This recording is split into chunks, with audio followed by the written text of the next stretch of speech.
welcome back to episode number 10 of the Prison Run.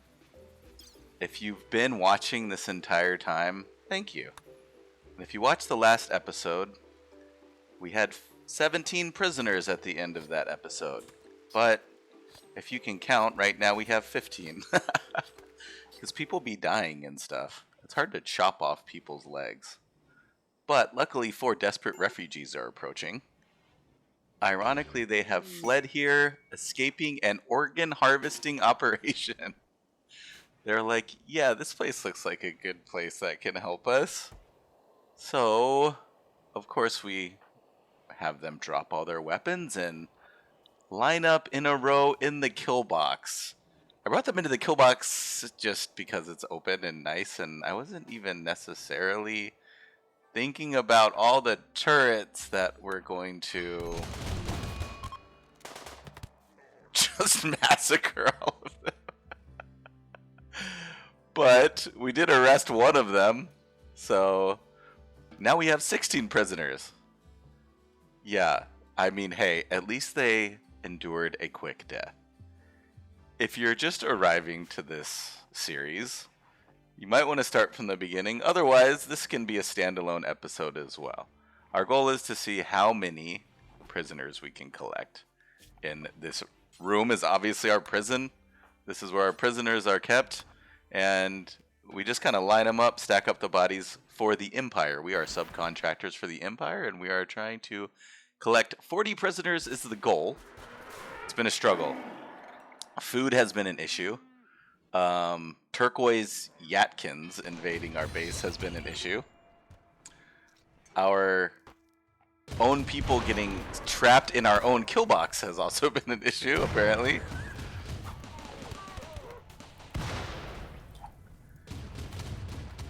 The kill box definitely working as intended, though. This team has grenadiers. I was hoping that my turrets and the autocannon could handle this entire team without me even having to fight. Which it can. The drawback being that they did destroy some of my turrets. Didn't destroy any autocannons, but I'm going to have to replace some turrets, which is slightly annoying. We're going to also have to need to save Lurks because Lurks is struggling a bit. They have animal called some animals outside, which is what's happening and why that turtle was attacking our mortar. They also had lit some fires, so we're going to need to get our boomalopes away from the fires before they go boom. Our boomalopes are essential to this colony because it is highly dependent on chem fuel. So if we were to lose all of our boomalopes, that would not be good. Although we have a pretty good stockpile of chem fuel at this point, 473. It takes 30 chem fuel to power a generator for a week. So, you know, we can survive for a little bit, but we still want to care for our animals.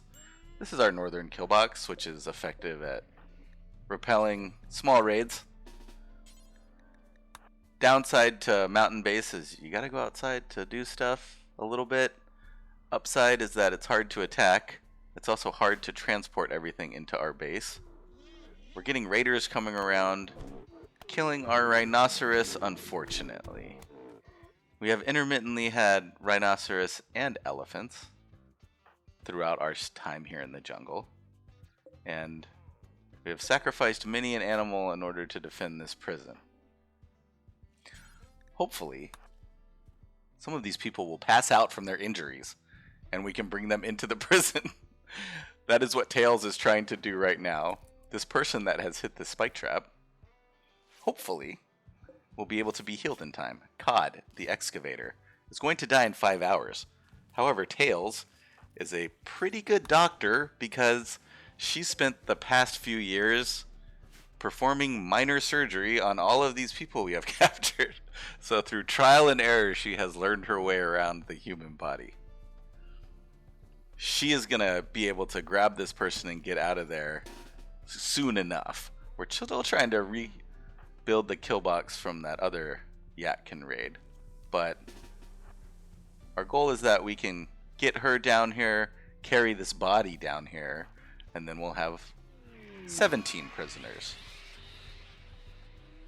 The psychic drone comes and this team is coming. Someone else passed out up there, which hopefully we can grab them too. Another issue with this mountain base is the same thing that's been happening is they like to light our fields on fire.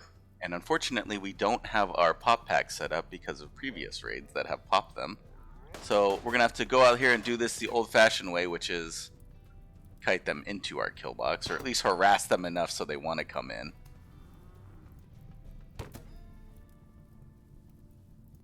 Now they're bleeding and wounded, and we should be able to fight them off without an issue. This dude in the plate armor bypasses our inner spike trap that I didn't have set up super accurately, but that's okay. We get some stragglers running around, and now we're back in business as far as the body collection goes.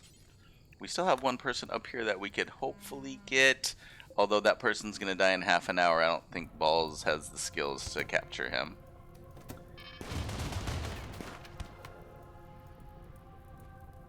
The waves of human bodies are interesting.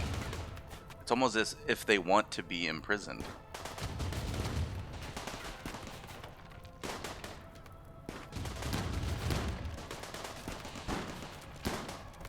The wooden fences kind of slow them down a little bit and prevent them from completely rushing in. It's kind of a funny proposition that they would have to cross all of these barriers, fight all these turrets and autocannons and my people that have weapons. They do like to blow up my mortars that are outside, though. I had 4 mortars. Actually recovered all of them from enemy raids. Erin, of course, is in the danger zone, running for her life. That's our child. She's prone to calamity. I would say the only drawback to this kill box is it puts so much damage on them that it has a tendency to kill, not wound. Which ideally we would be wounding some people, then we would have more bodies. We are currently in the business of decimating people. Therefore, we are not collecting prisoners. We are just collecting bodies, which is not what the Empire wants. The Empire has hired us for alive prisoners. And speaking of boomalopes earlier, we actually probably have too many boomalopes right now. So, given it's raining, we decide to cull our boomalope herd a little bit. And mine some steel in preparation for new turrets that need to be built. One thing we do also need to do for this base is some minor surgery for Tony, because her arm got shot off. We also need to create and manufacture helmets for all of our people. Tails is a Renaissance woman, if you will. She has many talents.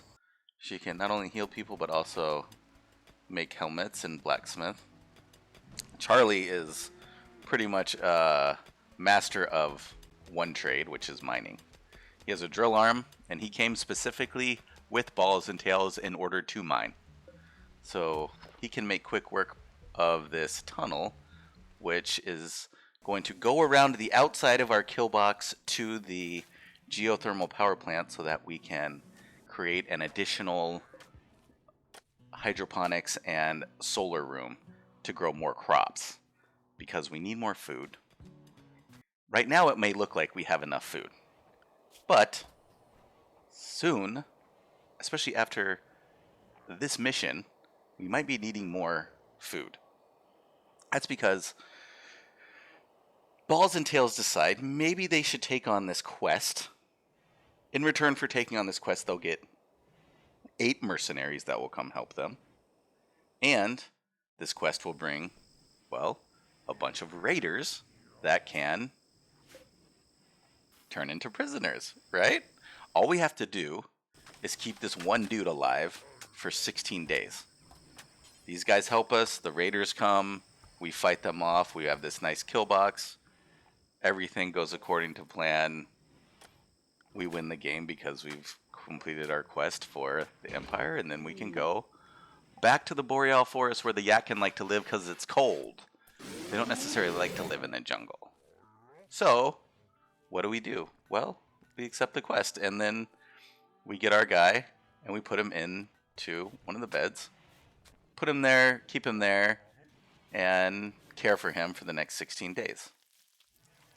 Meanwhile, we get these 8 mercenaries who like to do 2 things: hang out in the rec room and fight each other and eat food. That's why they're always kind of semi-injured, because they always are beating the heck out of each other. And our people are constantly having to doctor them because of their idiocy. So that's why our rec room has blood on it, and that's why they're constantly in there. And all they really do is just eat and fight. And they decide, you know what? They want to fight. So they're all actually melee fighters. None of them have ranged weapons. None of them have ranged weapons. They're all melee fighters. All these guys are melee fighters. There's like 20 of them. And then there's 14 humans up top. So there's 34 humans. This is not part of their quest line. These people are not trying to capture the prisoner that these people are supposed to protect, the VIP that we're supposed to protect. I figure, you know what? They all have shields, all these nice swords. They can definitely take on all of these primitive humans, right? I mean, look at their armor. Right? Right? Wait a second.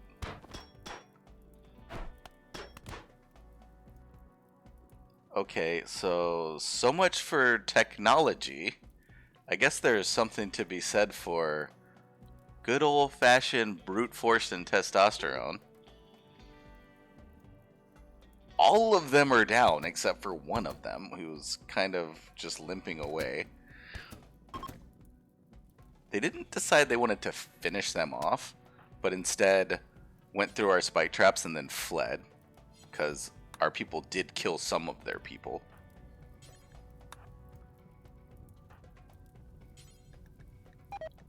One of them is crawling around on fire, and it's lighting other stuff on fire, and now everybody's getting lit on fire. And that's unfortunate, because there's some cool weapons and go juice and medicine and things that I would like to retrieve from that area. But I can't, because it's all on fire, and they are leaving a slime trail of blood. They in no way, shape, or form were able to fight off that raid in the manner that I envisioned. I thought they were going to one-shot everyone, and it was going to be like a Jedi with a lightsaber just taking down innocent civilians. Apparently not. You know, my clan, my group of people, they're not much for sympathy. So they went out and grabbed a couple prisoners, and now they're just kind of kicking back and are going to try to fight these people off. I'm getting some medical emergencies, probably because of the people we trapped. One of my prisoners also addicted to the psychite, so sometime that will trigger a medical emergency.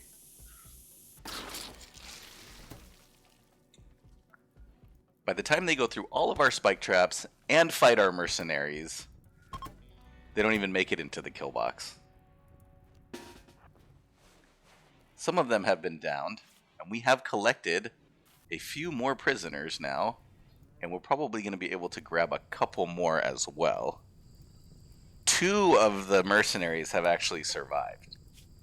So we're going to send our team of doctors and people out there to go tend to some of these prisoners, put out these fires, and then also tend to our downed mercenary.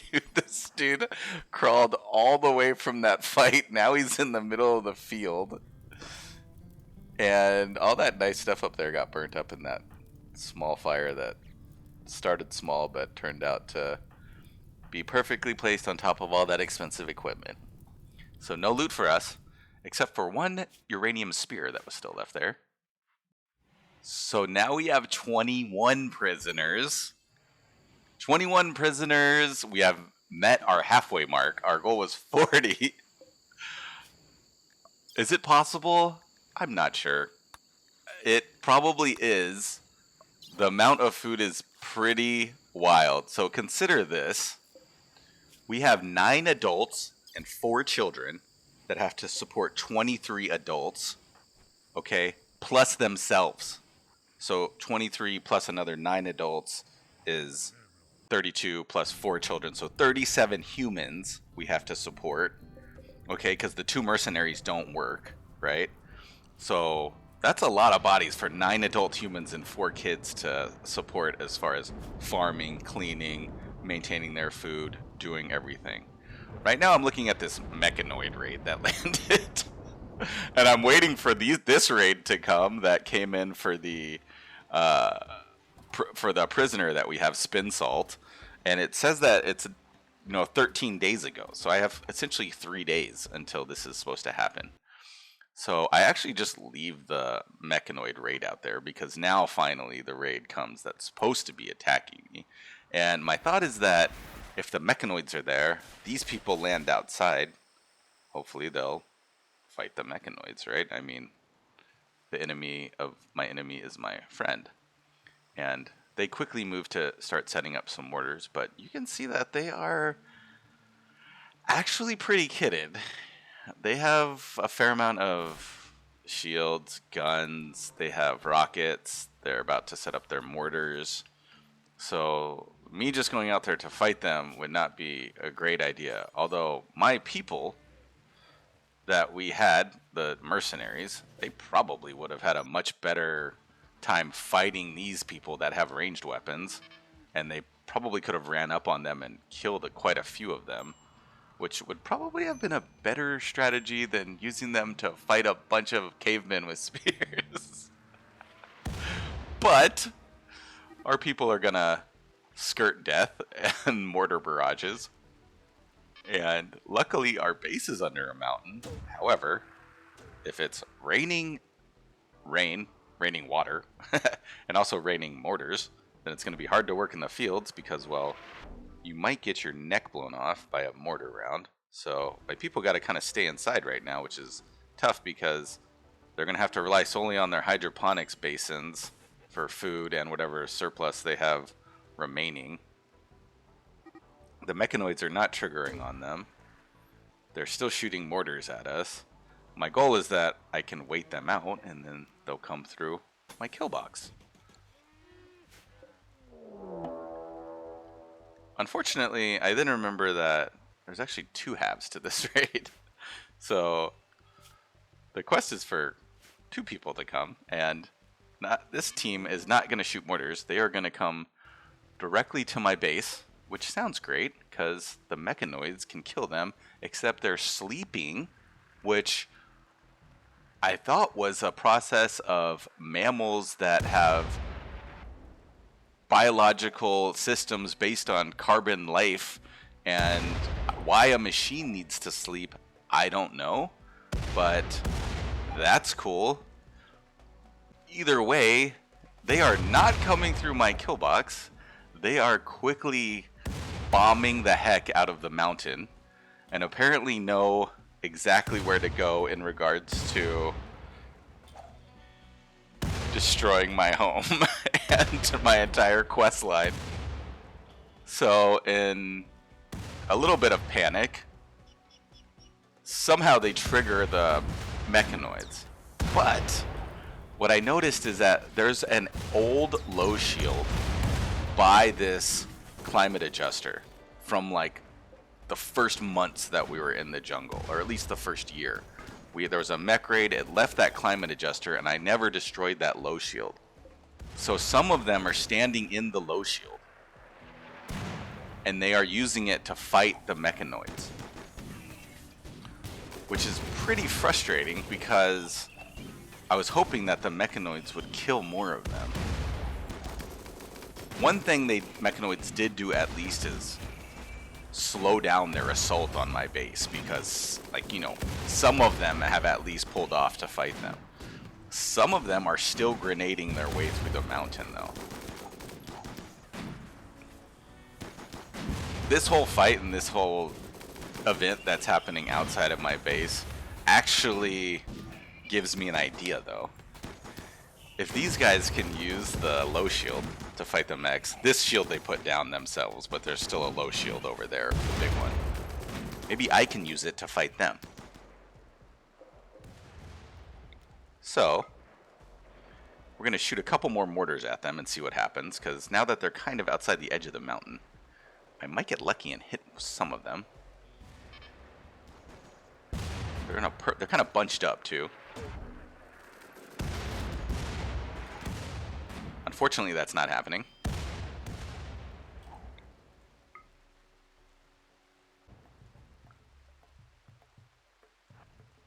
This low shield has given me an idea. I could test the kind of outskirts and boundaries of this. Yeah. My initial thought was that I would kind of come into the low shield with Balls, because Balls is fast. He has 2 bionic legs. And kite them into my kill box was the goal. See if they wouldn't run out towards me. He almost dies right there. I've realized that I was not actually in the shield. But they're not rushing me at all. They're just staying there. So I decide, well, you know what? If they're just going to stay there and shoot me, I guess I can stay there too and shoot them. I was thinking that at any minute they would rush out, but none of them are melee fighters. So we can speed this up a little bit, because this whole process takes a while.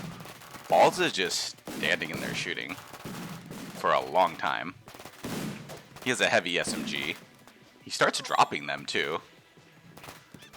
I just start to get a little bit worried that one of two things is going to happen. That top rate is going to come down, or that they're going to push him. But they don't push him, they just stay there and let him shoot outside of this low shield at them. So this climate adjuster in this low shield that I've had the entire game I've been playing finally turns out to help me. And ends up in reality to be my savior. Who would have expected it? Some of them are still running out and they're like kind of fleeing. I don't know, they started pathing weird. I think because Charlie went out to try to fix one of the walls, so they started pathing odd. But Balls was able to kill quite a few of them just by hiding in the low shield and shooting out at them. My thought at this point, though, is that I'm effed because they're like almost through to the inside of my colony. But luckily, at this point, there's way less of them.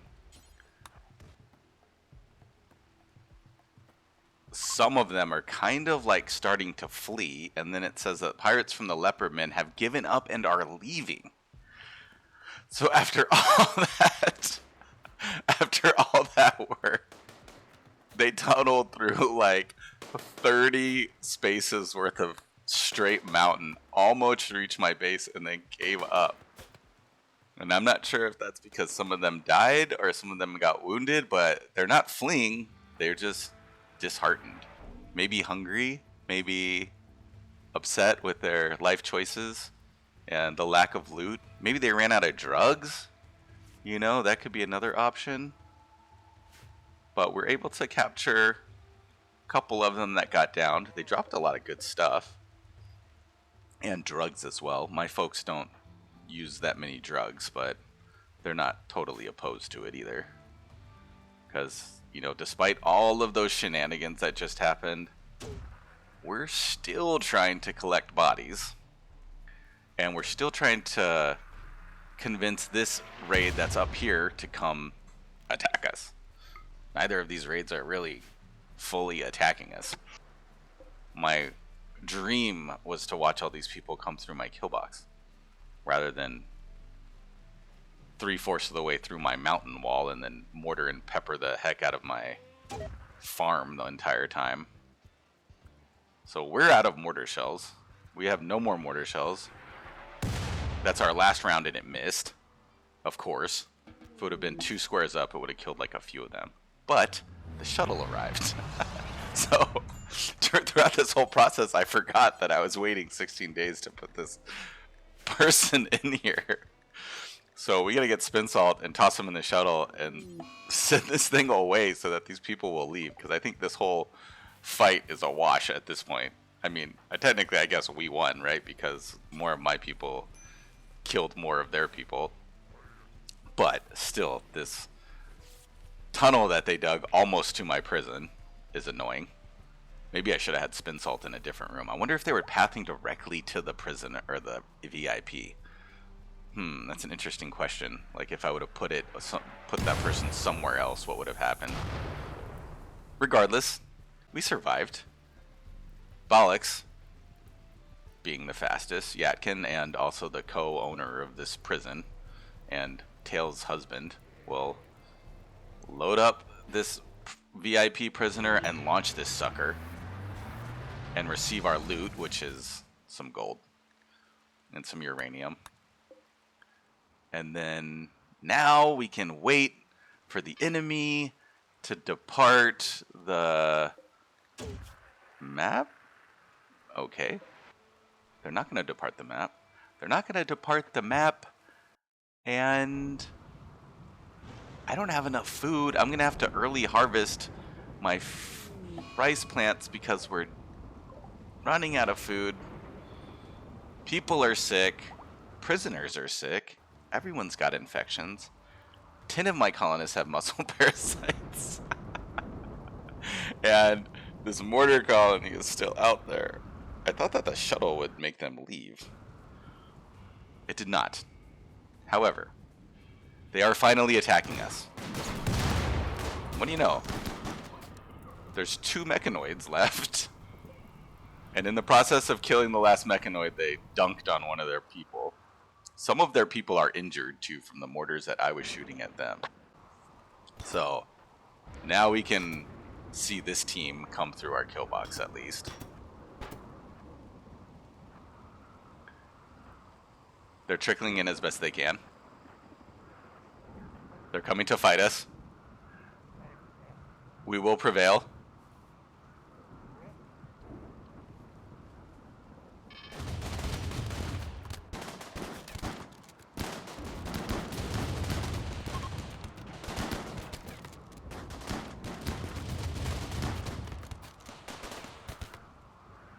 Yes.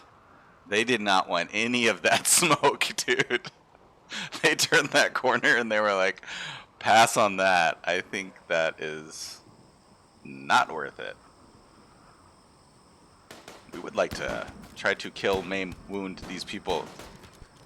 Yes, we're collecting bodies. And we do a pretty good job of it, too. There's some people left outside near the mortars. Tails is out there using her excellent doctoring skills, and luckily it stopped raining. We can capture that prisoner. There's another one up here that we can capture. Charlie can work on that. Pretty much all of my original colonists have fairly decent medical skills, given that there's been so many people that they've had to bandage and tend to over time.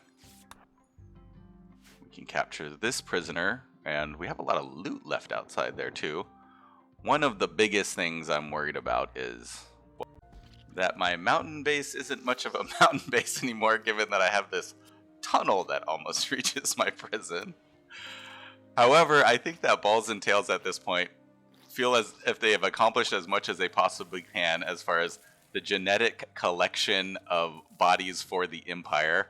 And while they might have fulfilled their 40 prisoner count that they had agreed to, there is a clause in the contract that they can turn in a less than 40 amount at a discounted price. So we are currently at 24 prisoners, and I think at this point in this game, this is accomplishment, especially given the fact that Balls and Tails have made a family here and they're ready to get the heck out of here and return to the Boreal Forest. They are covered in fur, And living in the jungle in this super hot forest, even though we have the climate adjuster, can be a little bit of a drag, and they much prefer the snow. So I think their plan is to gather their children, see if Charlie wants to come, and maybe start a new colony where they can use at least the modest amount of silver that they earned from this endeavor.